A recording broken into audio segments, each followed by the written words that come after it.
Hello, family members. I hope you're having a nice day today. I want to talk to you today about extinction and what it means to go extinct and if things really do go extinct. Well, let me get into it.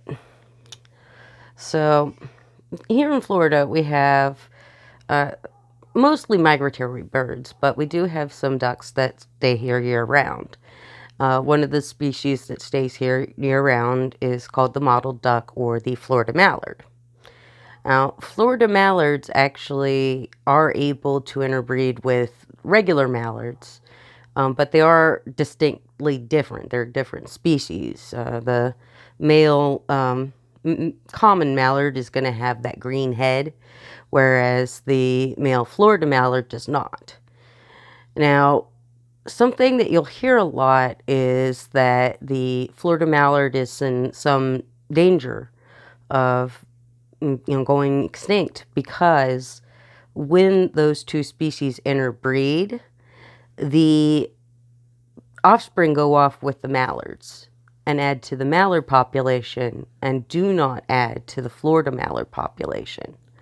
And so that means that eventually, if the trend were to continue, the population of mallards would grow, the population of Florida mallards would diminish until there wasn't any left. But I ask myself, would the Florida mallard be extinct if that happened? If there were no more Florida mallards, but their genome had been sort of integrated into another species? And that made me think a lot about the non-avian dinosaurs. It's pretty commonly understood, and if you haven't heard this yet, it's the truth. Birds are dinosaurs.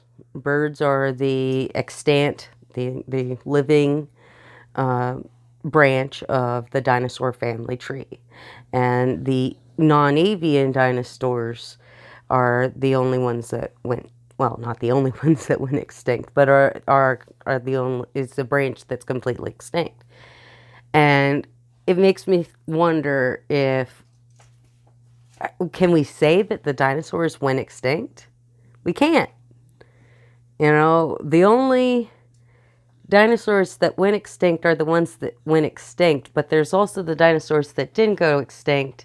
And so now we have to make this distinction between the avian dinosaurs and the non-avian dinosaurs. But the real distinction between the avian dinosaurs and the non-avian dinosaurs is that one went extinct and one didn't. It kind of feeds into itself. It's a circular logic. And so that makes me wonder, is it right to even call dinosaurs dinosaurs? Maybe they're just birds. Maybe if we stopped calling dinosaurs terrible lizard and just called them birds, maybe we would have an easier way of understanding what they were actually like. They weren't lizards. Our conception of what they looked like was often informed by this assumption that they were more like lizards than like birds, but that was wrong. They were birds, and birds are dinosaurs.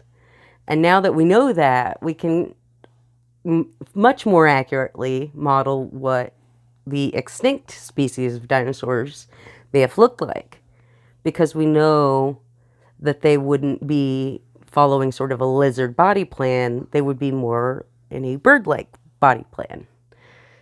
So, that also makes me think about the Homo sapien human species, like the Neanderthals or the Denisovans or whatever. Did they really go extinct, or did they just get absorbed into the human race? Because there is Neanderthal DNA in basically every person on Earth to a certain extent, although less if you have purely African lineage, because there was less mixing between Neanderthal and Homo sapien out, until they got to Europe. That's where that, sort of started, Europe and Asia. And so that makes me think, like, what if Neanderthals didn't go extinct so much as just get absorbed into the Homo sapien lineage? And, that bears out to a certain extent. What, though, about species that go extinct without passing on their lineage to some other species? And as far as that's concerned, I mean, that happens all the time. There are branches of the tree of life that branch out and then wither. That's not unnatural, And it's like that particular tree branch is just trying different roots, I guess. Like when you go to like the Galapagos Islands, there's all these different types of specialized tortoises because they've been separated out geographically for long enough that they became distinct species. And the core genetic memory of those species, though, is somewhere else, too. And that can be carried on. So are they fully extinct if species that carry much of the same genetic legacy still exist? That's it. I don't know. I mean, I think about sloths. There used to be like so many different sloth species. And it's weird for humans to think about this because when we think of sloths, we think of those like kind of like teddy bear sized, cuddly little tree guys, right? But, there were giant ground sloths for tens of thousands of years. And, many of our distant ancestors actually did interact with these giant ground sloths and things like that. And are sloths completely gone? No, but a lot of the different genetic variety that was in the sloth line is gone. Maybe it could be restored. Maybe it can't. I don't know. Maybe it's there and it's just dormant. Or maybe it is gone completely. Excuse me. I think that we think of extinction too much in binary terms. Think of it as something that's simple. For a long time, I was taught in my school that, basically Native American cultures had gone extinct and that they didn't really exist anymore. But that's not true. Their descendants are still out there. Some of their cultural practices may have been lost because of genocidal actions taken by others of my ancestors, but, they're still around. I think that it would be a lot easier for white European Americans and white European descended Americans to believe that, the Seminoles are gone, or the Calusa is gone, or the Maya is gone, or, but they're not, they're not. They're around.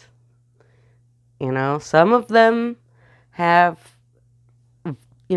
pretty much integrated into the mainstream society. Many of them have not, that still maintain their separate cultural practices and remember their indigenous histories. And I think that we have to maybe be a little more willing to see nuances, to see shades, There was a species of birds that went extinct because of a road that was built in Central Florida. They call it the beach line now. It was called the bee line at the time.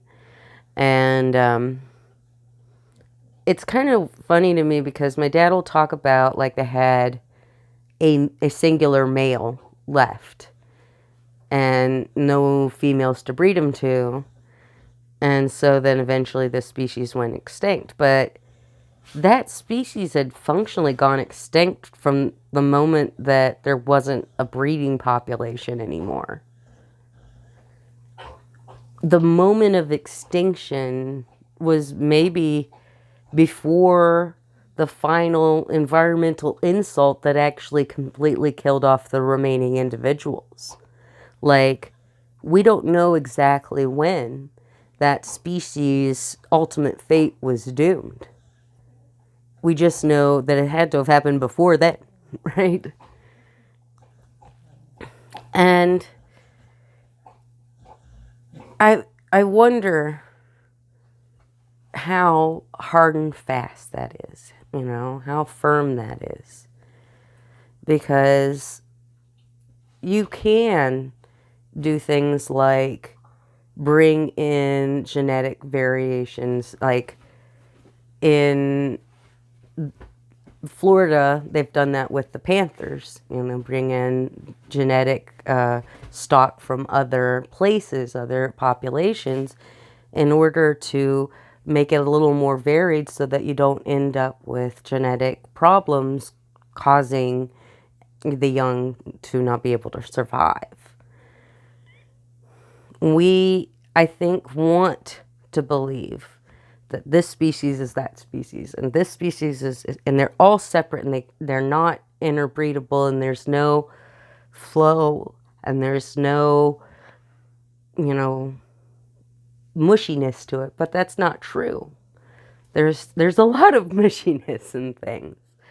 The lines are a lot blurrier than we would like for them to be. And I find that to be something that brings me both optimism and gives me concern, I think that it's a sign to us that we still have a chance. But it's also a reminder that we've already lost things. We've gone past the point of no return with climate change. And things are not going to ever be the same exactly as they were. But that doesn't mean we can't find a good way to live going forward either. It really is a situation where we need to be both hopeful and concerned. We need to not think that we've lost already, but we also need to keep fighting,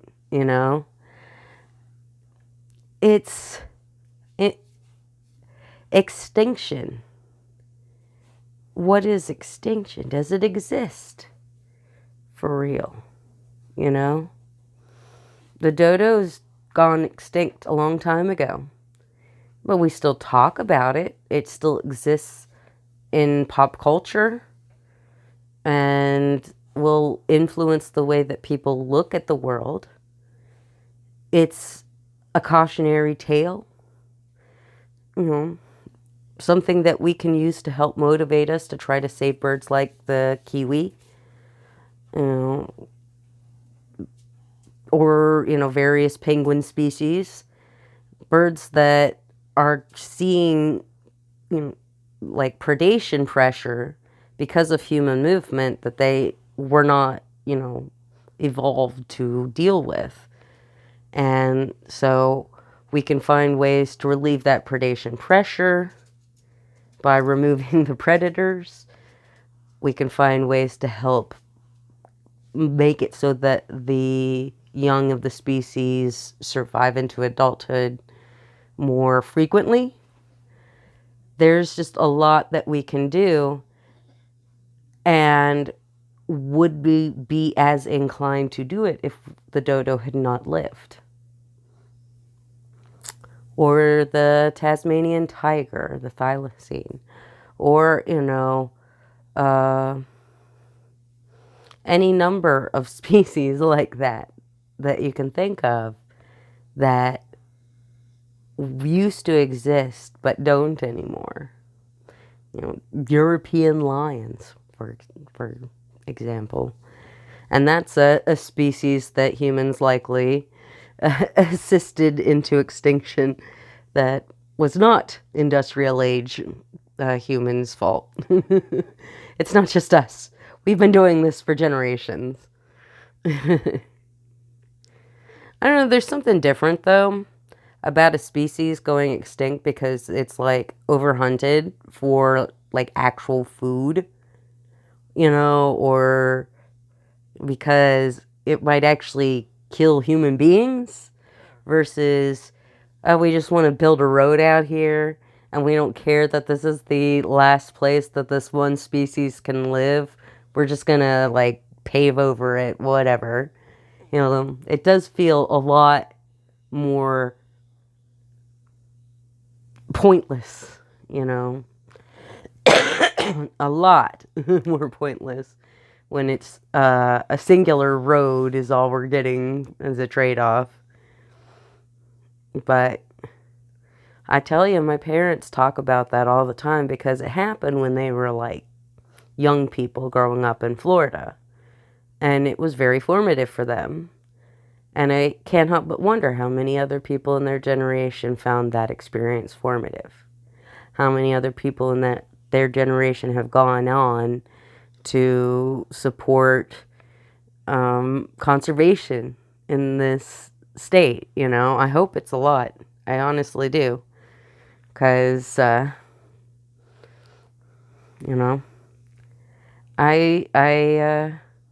love the state of Florida, and I surely hope that we can learn. Right now, it's an interesting thing for me to think about wildlife in Florida because anytime that I see a new development build up somewhere, like right after that, you notice a whole lot of more roadkill deer on the road.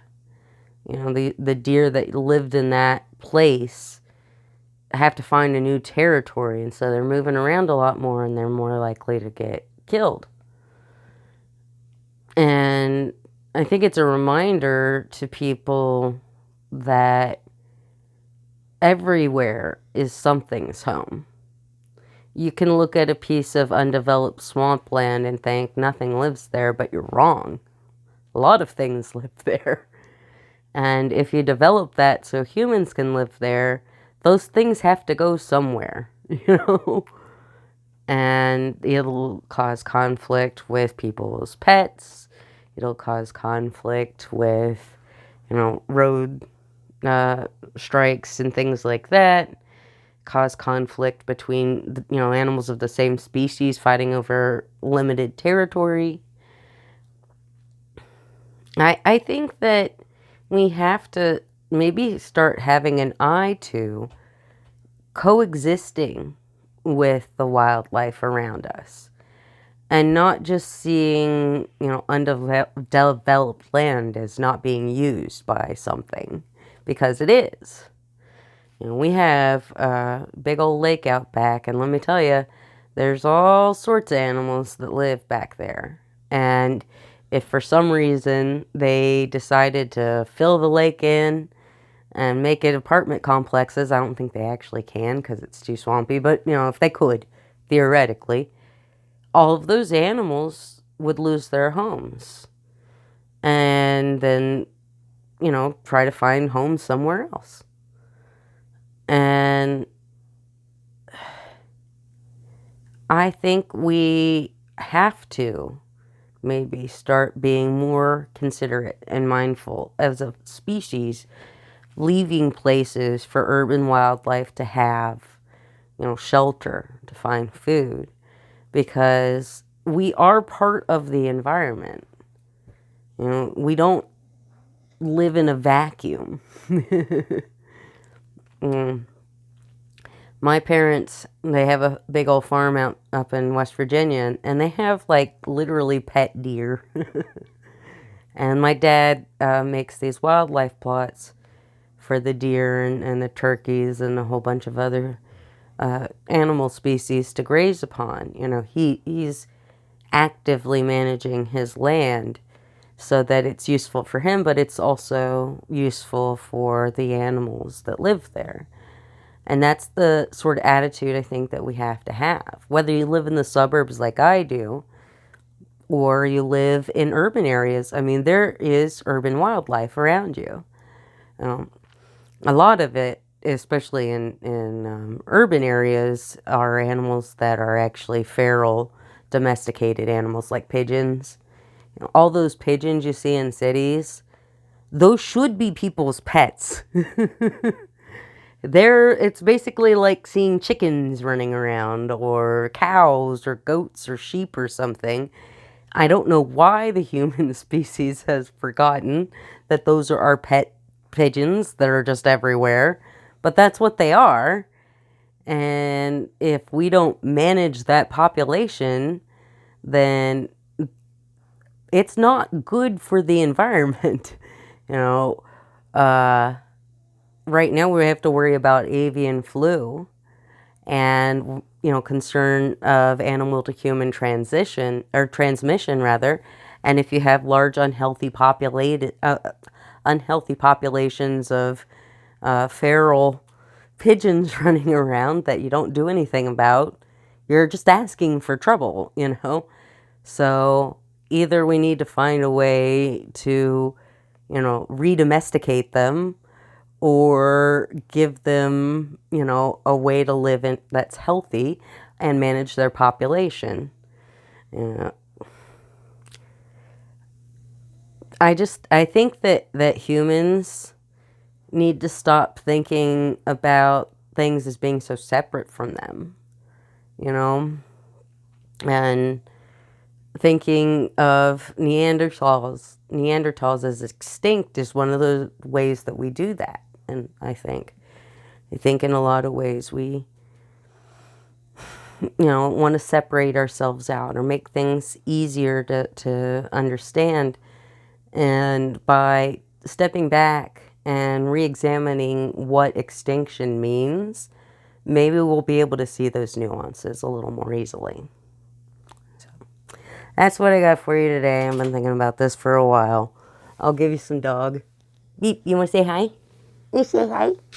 Is you a baby? You a baby baby? She is the baby baby, I will tell you that. We also have a cakey bear over here. I don't know, can you see him very well? Cakey, are you a bear? Yes, you are. Yes, bear. And Kimmy's back there, too. All right, family members, I hope you have a lovely day. I'll talk to you another day. Bye.